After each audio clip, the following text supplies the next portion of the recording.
네, 좋은 하루입니다. 오늘도 말씀으로 신실하게 하루를 시작하기를 원합니다. 기도합니다. 주님, 우리에게 새날을 변함없이 주셔서 감사합니다. 이 귀한 하루, 내 인생에 처음 시작하는 하루라고 생각하며 살게 해주시고, 또 내 인생의 마지막 날이라고 생각하면서 살 수 있는 그런 한 날이 될 수 있도록 도와주옵소서. 말씀으로 우리의 삶들을 다시 한번 붙잡아 주시고 인도하여 주시기를 원하오며 예수님의 이름으로 기도드립니다. 아멘.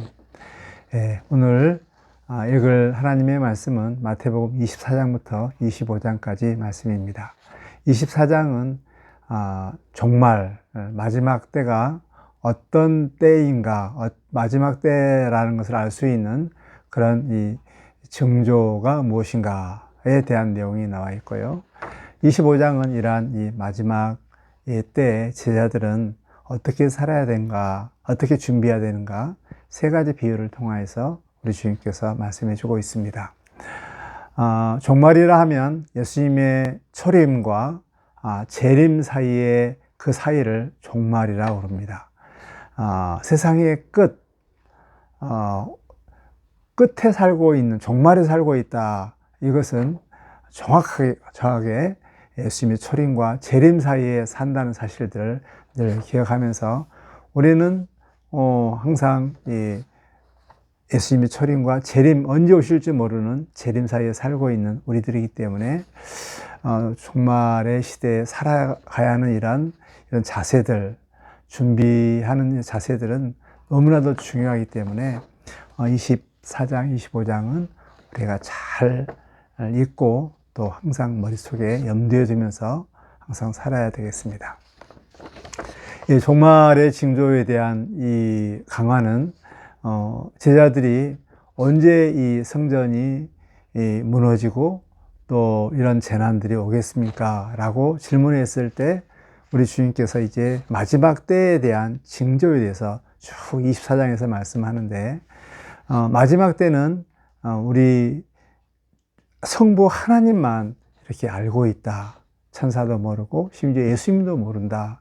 오직 그 마지막 때를 알 수 있는 분은 우리 하나님이시다. 성부 하나님이시다. 라고 말씀하죠.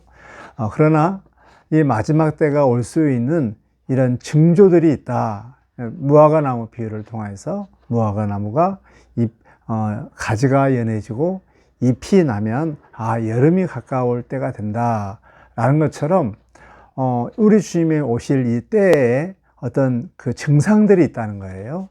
그 증상들을 통해서 우리가 마지막 때라는 것을 알 수 있기 때문에 그 때에 맞춰서 우리가 준비하자는 것이죠. 그래서 이제 계속적으로 그 24장의 징조에 대해서 말씀하시는데요. 성도들에게는 유혹이 있습니다. 그리고 또 핍박이 있습니다. 이 유혹에 대한 것들, 거짓 선지자들, 또 거짓 그리스도가 나타나서 내가 재림주다.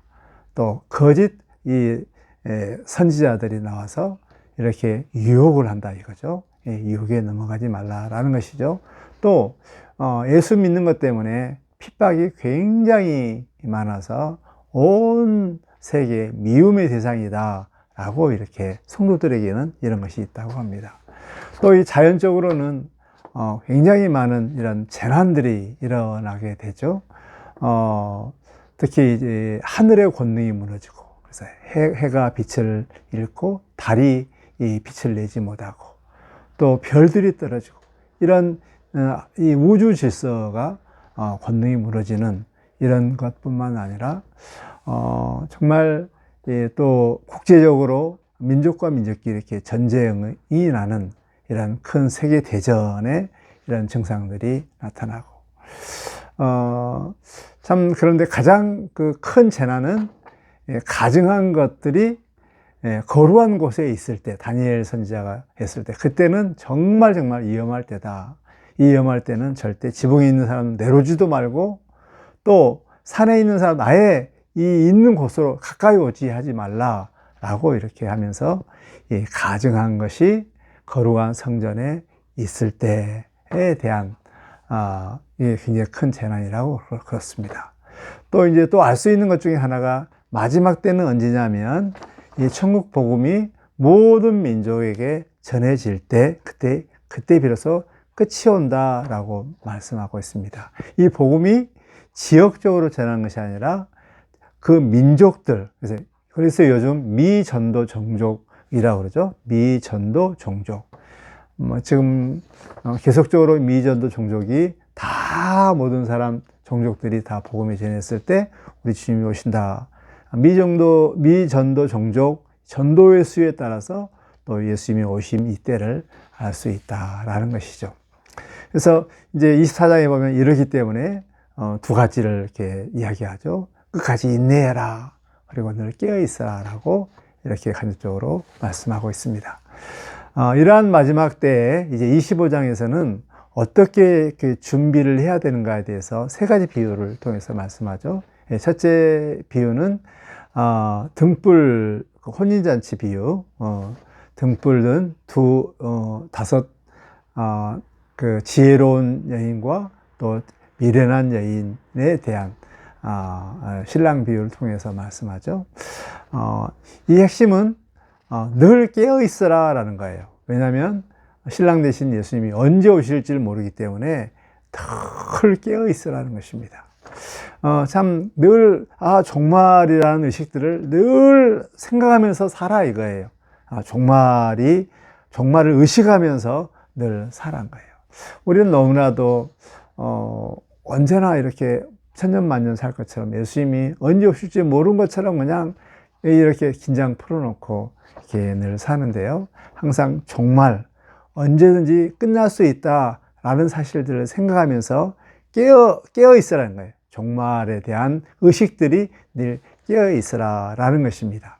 그러면 깨어 있은 다음에 우리가 어떤 삶을 살아야 될 것인가에 대한 예수님이 오셨을 때 그 평가 기준이 굉장히 중요하죠. 그래서 그 평가 기준에 대해서 달란트 비유를 통해 정확하게 말씀해 주고 있습니다.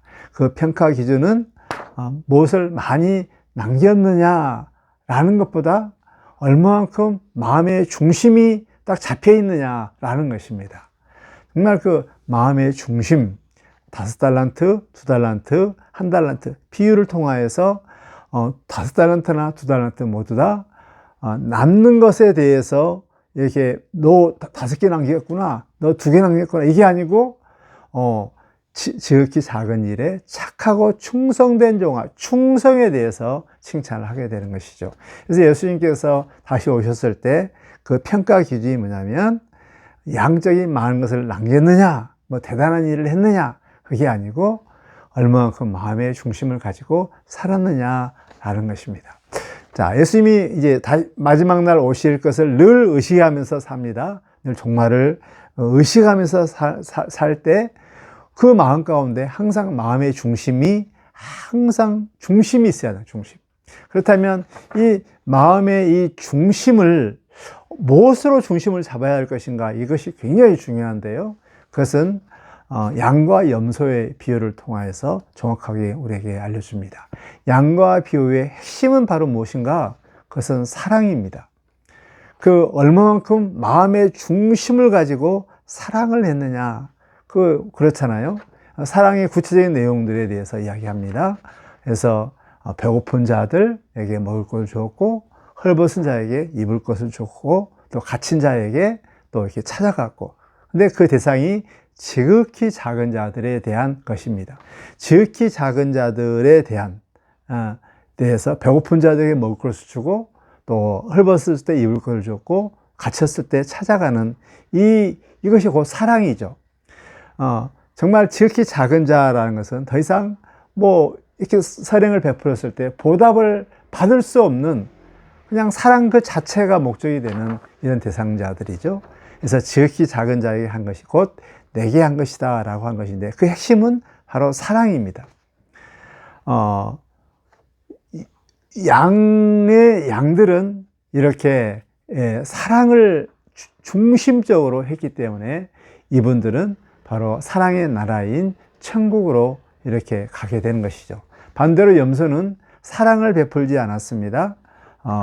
지극히 작은 자들에게 먹을 것이 있을 때 주지 않았고, 또 헐벗을 때 주지 않았고 갇혔을 때 찾아가지 아니하는 이런 것들이었습니다.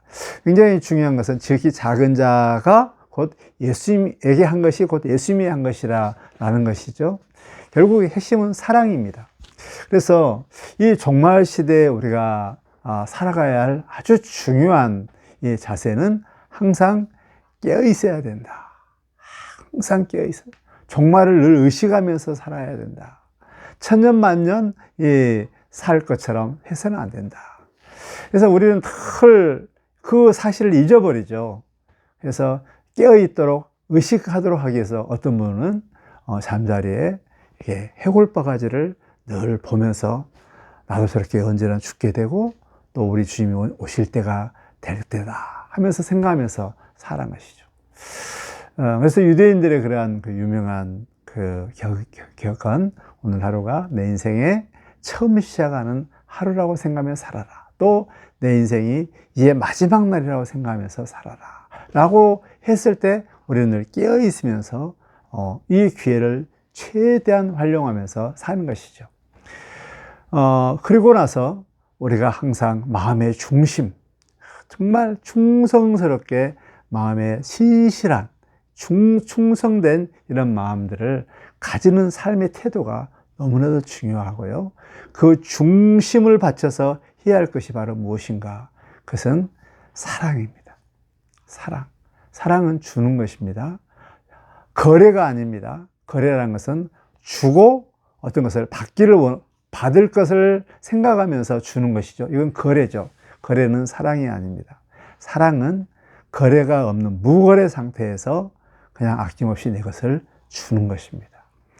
정말 충성스럽게 신실하게 이 사랑을 늘 베풀면서 사는 것이 종말의 시대에 우리 주님을 준비하는 이런 때라는 것을 우리가 알았으면 좋겠습니다. 한 가지 더 말씀드리는 것은 최고의 사랑은 무엇일까? 그것은 정말 우리 주님의 그 거룩한 복음을 이렇게 나눠주는 것이 가장 큰 사랑입니다. 우리 주님 오실 때까지 정말 늘 깨어 있으면서 언제 기회가 살아날지 모르는 이때 늘 깨어 있으면서 충성스럽게 내 이웃에게 이 복된 소식을 늘 전하는 이런 제자의 삶을 사는 우리가 되기를, 또 오늘 하루가 되기를 주의 이름으로 축복합니다. 주님, 이 마지막 때에 또 징조와 또 우리가 살 수 있는 방법을 알려주셔서 감사합니다. 주님, 늘 마지막이라는 사실들을 늘 깨어 의식하면서 살게 하여 주시고 우리의 마음의 중심이 흐트러지지 않고 늘 신실하게 최선을 다해서 정말 사랑할 수 있도록, 특별히 지극히 작은 자에게 사랑할 수 있도록, 대가를 바라는 것이 아니라 그냥 사랑 그 자체가 목적이 되는 이 사랑을 할 수 있도록 도와주시고 최고의 사랑인 복음을 전하며 사는 오늘 하루가 되게 하여 주옵소서. 예수님의 이름으로 기도드립니다.